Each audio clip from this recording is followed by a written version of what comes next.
Hello and welcome to Coffee is My Yoga. We're going to have a go at making the perfect homemade espresso. You don't need to be a pro to do this, and you don't need to have too much equipment. We'll take you through the basics and then we can talk about some of the other things that go on during making a coffee. So here's all the main players. Some water. I've turned to filtered water rather than tap water. Coffee itself. Milk. And espresso machine. This is a Sunbeam, pretty basic. Sunbeam retails for around about $200 New Zealand, so around about 70% of that for US and 50% of that for Euro. So what we're going to do now is make the perfect espresso. To get started, what we're going to do is just purge the machine to make sure everything's working properly and all the residual ingredients have been washed away. So here we go. What we're doing now is just putting some water through the machine, heating it up, purge for about 5 seconds. Get yourself a glass as well. Glass was the missing ingredient. Purge a bit of water. You're doing 3 things here: heating the glass up, getting the water out of the machine, and maybe doing a bit of sterilization with the wand. You can stick this up here to keep warm. Now what we can do is stick the coffee inside the shot. This is a 2-shot cap, and this is a 1-shot cap. I prefer the 2-shot, and press it down. It's about 1.5, so bob each way. You damper that down, making it nice and compact, scraping off the coffee grounds. You don't want the coffee grounds going into your machine up at the head, because it's a bit like sandpaper, and after a while it'll wear away the seal. The reason you damper it down, thanks Dean, always need Dean Martin playing when you're making coffee. The reason you damper it down is to take it, so the water takes a bit longer to get through the head and draws out lots of flavour, lots of aromas. Okay, we'll put our glass in, that's all nicely warmed up. The great thing about having a glass is you can see the coffee coming out, and you can estimate how much coffee is going into the cup. The standard rule of thumb is around about 30 ml, and you can see that happening right now. 25 seconds to 30 ml. You should be able to see the coffee separating out into a head, into a body. It's around about 30 ml.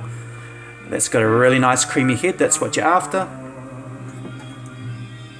There you go. So don't be fooled by putting more water in, because that'll just water down your coffee. And the same as when you're making the coffee itself. The more milk you put in, the more milky it'll be. So if you're like me and you like large coffee, well, actually you're drinking more milk. So you should just have a short black or a short white, and then you'll be getting a perfect coffee hit. Alright, brings us over to the milk.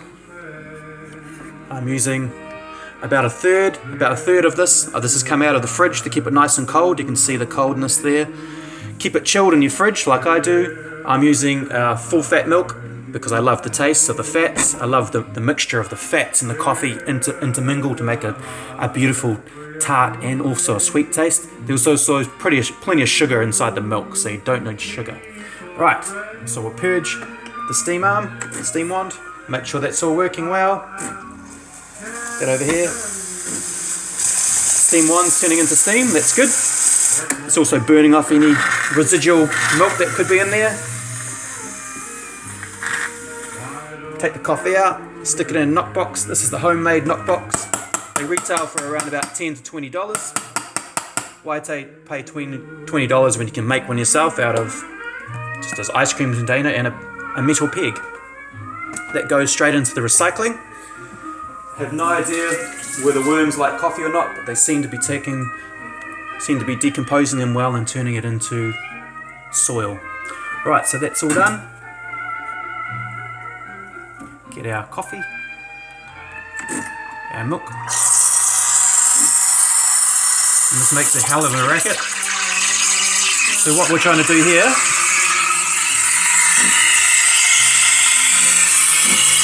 is fluff up the milk. Of course you can put the milk straight into the copper if you want to.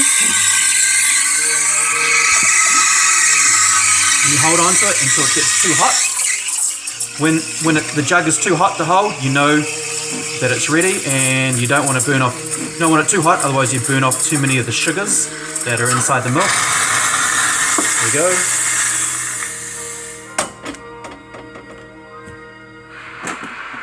Thank you very much. the water down. You see the water will come steaming out of here. Got to keep this all nice and clean and empty. Clean as you go. Alright, so now we're coming to the main part. We're pouring the milk through the head. And there'll be some people who can make some great shapes at this point. Unfortunately, I'm not one of those people.